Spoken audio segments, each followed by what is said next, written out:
Sean Hannity is live in Saudi Arabia. He did interview President Trump on Air Force One yesterday. It will air tonight. Hey, Sean. Hey guys, how are you? Welcome to beautiful Riyadh. It's very hot here, I will tell you that. 100 degrees, right? It's been so I just got 100 plus and no breeze. But putting all of that aside, I just got out of a lunch. President Trump, his cabinet, the cabinet members that are with him, MBS, all of the top officials in Saudi Arabia, all of the top business people in America, from every major corporation, every private equity company. And it was designed that it was sort of like a perfect mix at every table. And it's very interesting what's happening here, and for a lot of different reasons.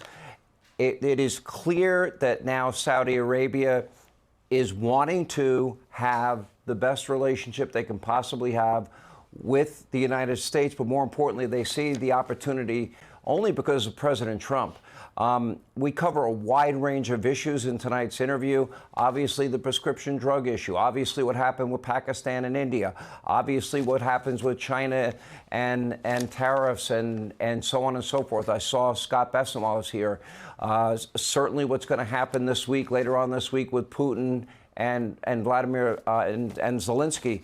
So there's a lot happening, all of which we got into with the president, and we'll be covering tonight. Very interesting ride-in. I don't know if you guys saw any of the pictures, but F-15s literally guiding us, right down to the ground when we landed in Riyadh, and very interesting time, I will tell you that. I did have an interaction with the president and the Crown Prince that was pretty interesting. And I walked up to the dais. Somebody brought me up to the dais. I didn't walk up on my own. Introduced me to the, as I said hi to the president. President introduced me to the Crown Prince. And the president, in a lot of good humor, said, Crown Prince, now he doesn't quite make the money that you do. But, and he went on to tell a funny story. And, it, in very Trumpian fashion, and it was pretty special and pretty funny. And what really surprised me is everybody from Saudi Arabia on that dais all said to me, oh, we know Mr. Hannity. We watch his show all the time. And I'm like, I look a lot better with makeup, don't you think? And everyone laughed. And I know you all agree with that. So it was a perfect... You're not doing so bad, Sean, to be your age. It's all the jiu-jitsu that's helping out. But real quick, Sean, you're not going to tease you. What I created, LJ, my friend, my protege, I'm your biggest supporter, and I come on your show and look what happens. It's unbelievable. This is true. Sean, tell me, what sense did you get from the Crown Prince for helping us with peace as it relates to Israel and eradicating Hamas, but they seem a little uneasy to accepting some of the Palestinian people. Did you see a willingness to help the president broker peace between Israel? Yeah. You're Lauren, LJ, as usual, you're asking a great question. I sat next to one of the cabinet members. Maybe I shouldn't mention it because it was kind of a private get-together lunch. And he's one of the longest-serving cabinet members in Saudi Arabia. Mm-hmm. And we went chapter and verse about what the kingdom is looking for.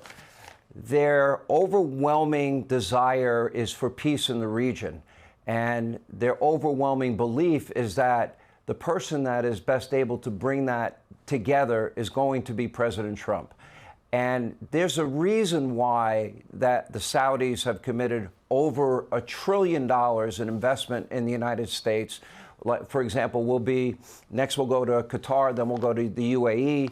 UAE has committed over $1.5 trillion in the United States to have all their top ministers, all their top business people, every American, I mean, from Coca-Cola on down, and Steve Schwartzman. I could run through the list of people that were in this room. It was a who's who. Elon Musk. I can go straight on down the list. And to see the desire to have a great business working relationship that benefits both countries. And that seems to be where their focus is. When we spoke about radicalism and extremism, we did have that discussion. And when we did speak about Iran, it was very, very clear that they understand that Iran has been fomenting terror. They're the #1 state sponsor of terror. On the one hand, I guess Saudi Arabia has to thread a needle because they don't want to start a conflict themselves with Iran. So they're in a bit of they're in a delicate situation because of their proximity to Iran. And there's no doubt that behind the scenes, one of the more untold stories of Donald Trump's first term is, in my view, he was able to put together a coalition that included the U.S., Israel, the Saudis, the Emirates, the Jordanians, the Egyptians. They were all aligned. They were all sharing intelligence. They were all building business relationships to prevent Iranian hegemony. Everybody understands clearly also, which is an issue front and center now. If you look at the IAEA and their projections as to Iran's nuclear enrichment program, they believe they're at about 66%. To get to weapons grade, 90% enrichment, you can get that done, from what I understand, from 4 to 6 weeks. So the time period that the Iranians will have for breaking out into nuclear weapon capability is very short. And the message seems to be clear, and the president has reiterated that they will not be allowed to have a nuclear weapon. From everybody that I spoke to at this luncheon today, they are in full agreement with that policy, probably wouldn't state it publicly, and they understand that it's going to be this is go time. The Iranians have a choice. The president said, I'd rather they choose the peaceful route. I believe that he means that. I believe he's sincere about that. I think the president has shown that he wants peace in the Middle East. He wants peace in Europe. And so I think the choice is ultimately going to be the Iranians. And they've been offered, Marco Rubio said on my show, if they want nuclear power enrichment, those rods will be provided to them. But they cannot enrich on their own. There's no need for them to enrich on their own. So that would mean American inspectors. That would mean they stop their enrichment program. That would mean any place, anywhere, anytime inspections. And so there's a moment of truth that's definitely coming for the region and for the world. And the distinct impression I got from everybody I spoke to, and I spoke to a lot of people today, was very clearly that can't happen and that they don't want it to happen. And they understand that they're in jeopardy. Yeah, but just not saying nuclear weapon is not enough. They have to have zero enrichment. They have to be incapable of doing it. Saudi Arabia will get a nuclear weapon right away. We'll have another Pakistan-India situation where every 6 months, nuclear war could be happening. So that's why I'm just very curious that the foreign minister of Iran showed up before President Trump got there. And what is he saying? Yeah. You know, what is he saying to Saudi Arabia? Well, what they say, they believe what we believe, Brian. I mean, they understand that a nuclear-armed Iran, it brings nothing but fear, distrust, and instability to the region. They also understand that it's bad business. You know, one of the things that was very obvious to me as I listened in on conversations, had conversations, I met some of the top business people in our country and the top business people here in Saudi Arabia, is most people are about business and having better lives and creating wealth and happiness and prosperity, opportunity for their children and grandchildren versus the alternative, which is, you know, never-ending war, never-ending death and destruction.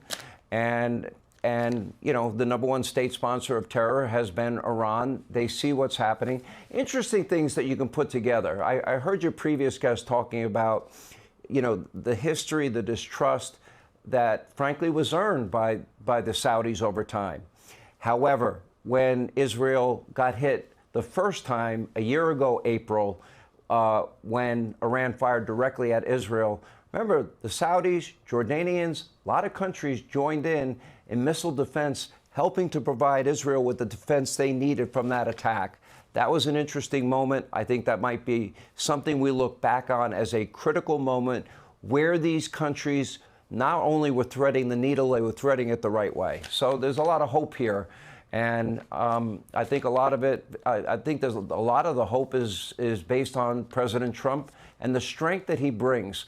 One of the things that also came up, I had a really interesting discussion with one of the foreign ministers here about the last administration and how they did not engage, they did not involve themselves. They were very acutely aware that the sanctions that Donald Trump had put in place against the Iranians in his first term were extraordinarily effective. And when Joe Biden turned a blind eye towards those sanctions, unfortunately, that resulted in the Iranians getting very, very wealthy. What did they do with that wealth? Did they help their citizenry? Did they help lift people out of poverty? No, they were fomenting terror, and they were providing weaponry to Hamas and Hezbollah and Islamic Jihad and the Houthis, and building out their own nuclear program and ballistic missile program. So it is, in that sense, they see where the Iranians' mentality is, and there's no love lost between these two countries, I can tell you that. Sean, we only have 90 seconds, but what are you hearing about? I know that Saudi Arabia wants the U.S. to defend them if they're attacked by Iran or those allies. They want access to our U.S. technologies, right, like the advanced semiconductors for tech and AI. In exchange, Trump has said he'll insist that Riyadh reduce the high-level tech cooperation with China, basically freeze China out. Any word on that? 1 minute, Sean.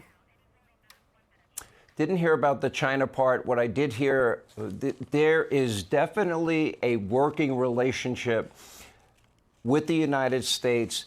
It was clear. Not only did they roll out, it really wasn't a red carpet, it was a purple carpet, but certainly this dinner was, this was the highest level that they could ever have in terms of a state dinner with all of the leaders from both countries in business, in enterprise, in private equity, in defense, in politics. It was it was a who's who of America and a who's who in Saudi Arabia. It was interesting to be a part of and have an opportunity to speak to a lot of these people. It was fun to be here.